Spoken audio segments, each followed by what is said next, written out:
So as I said, as we discussed pre-show, because I told you like or I'll just start off with this. I'll lead in by saying this. So his experience and what he saw in the concentration camps is like people became accustomed to the intense horror that they were experiencing.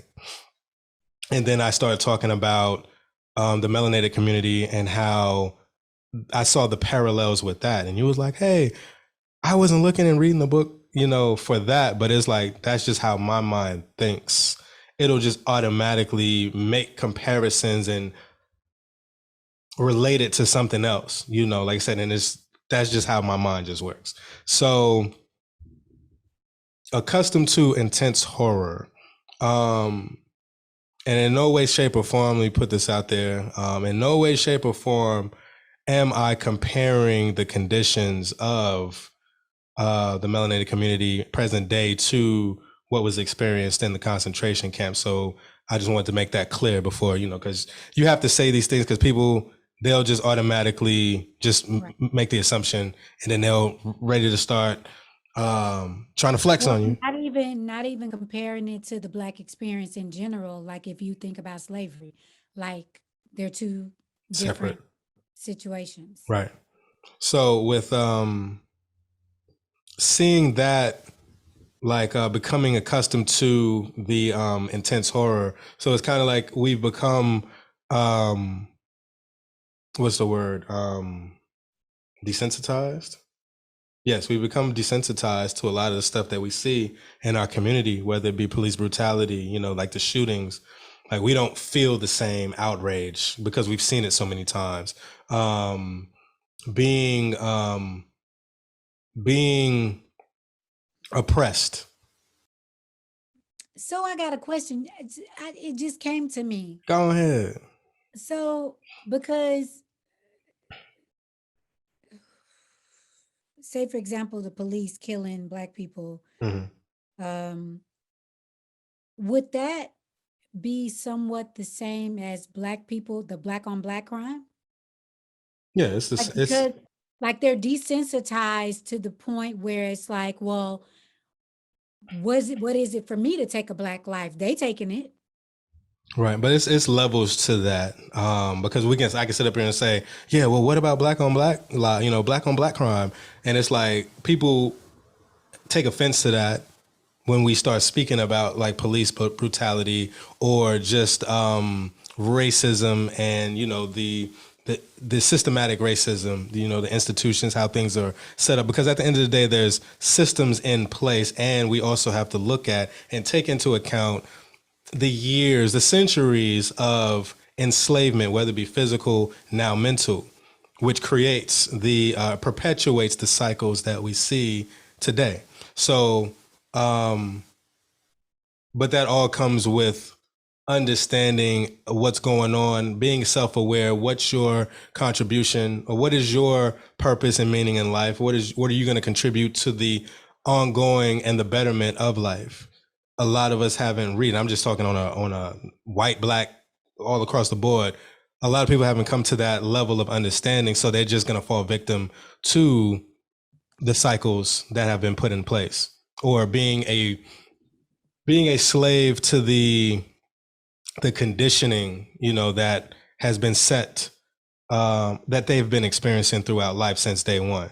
So going back, so we've become desensitized to the treatment. I'll just generalize and say just how we've been treated, as we see with like, a lot of people put their faith in the president, like, oh, come, help out our community. What about our community? And we don't get anything. But then, this community gets reparations. This community gets a check cut. This community gets a check cut. But then it's like, we're out here voting and in droves, like, oh, yeah, we're going out here to vote. And then it's like, we get duped every 4 years, or just all around, because we play into that game. And then what do we get out of it?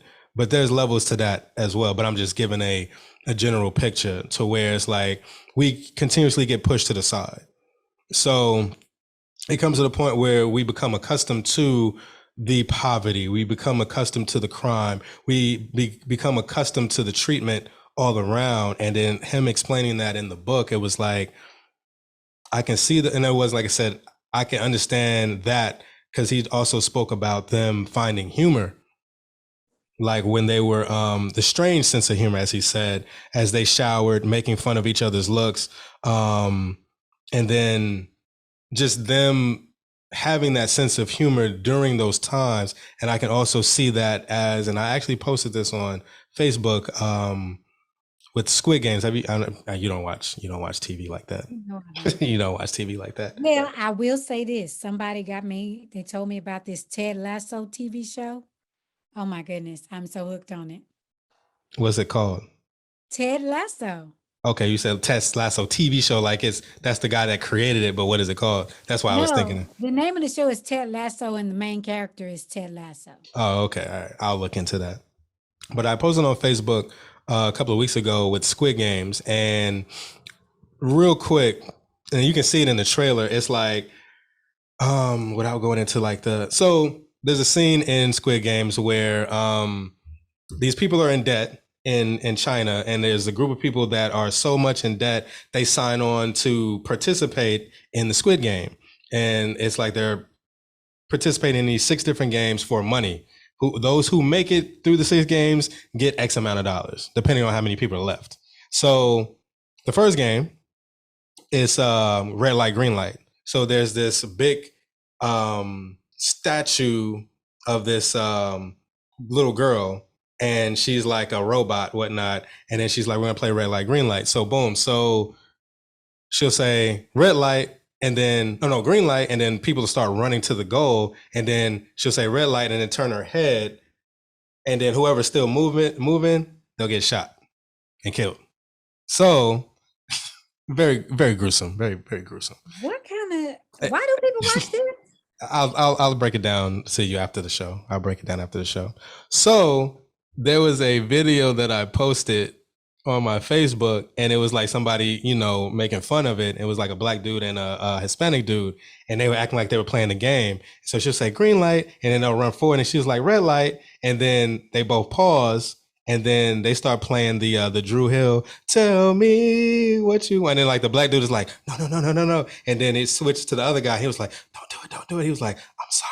And then the next scene, he has like the jacket and some sunglasses, and he starts doing the jumping around, and he gets shot. That is so not cool. So in the post, I feel said, like that's racist. I feel like that's racist. But in the because you have to, when you hear that, you have to do the steps. Right. So in the post, I put and it's funny how it connects to what we talk, because this is before I started even reading Man's Search for Meaning, so I could tie it in. It was fun because in the post I said, us as a people, would we make it in the Squid Games? Because it's like we be making fun of like stuff that we shouldn't be making fun of, and it's like, would that cost us? Would that come to our demise because we don't know how to take things serious? Even when the COVIDs, because we can't say the word on air anymore. The COVIDs, the pandemic, COVIDs.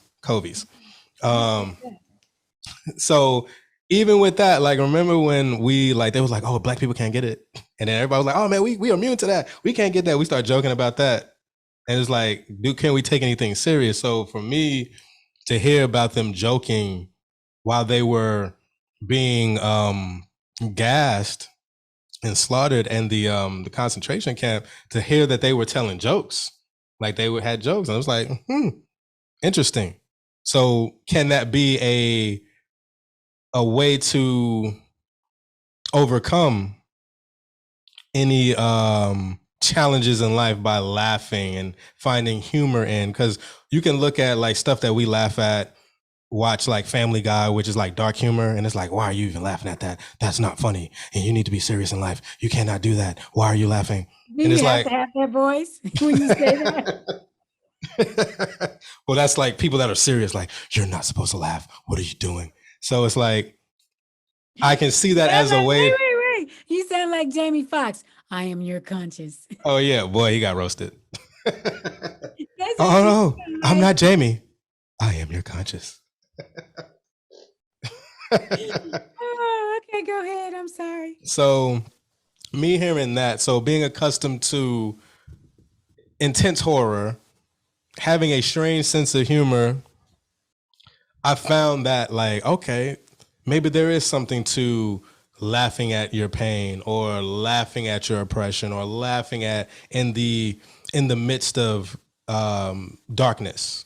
There's something to that. There's some therapy in that. You could use that to your advantage. And like I said, I didn't even know that they did that in the concentration camps, because just the stories that have been painted, listening to other people tell me about the history, you would never think that there was any jokes. Like, y'all ain't out here joking, and based definitely in dealing with that level of torture.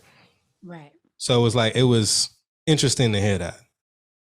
Was it's kind of like the whole get over yourself kind of, or don't take life so serious. Don't take anything so serious Mm-hmm. because um when you get caught up in the seriousness of anything, um you just lose sight of so much.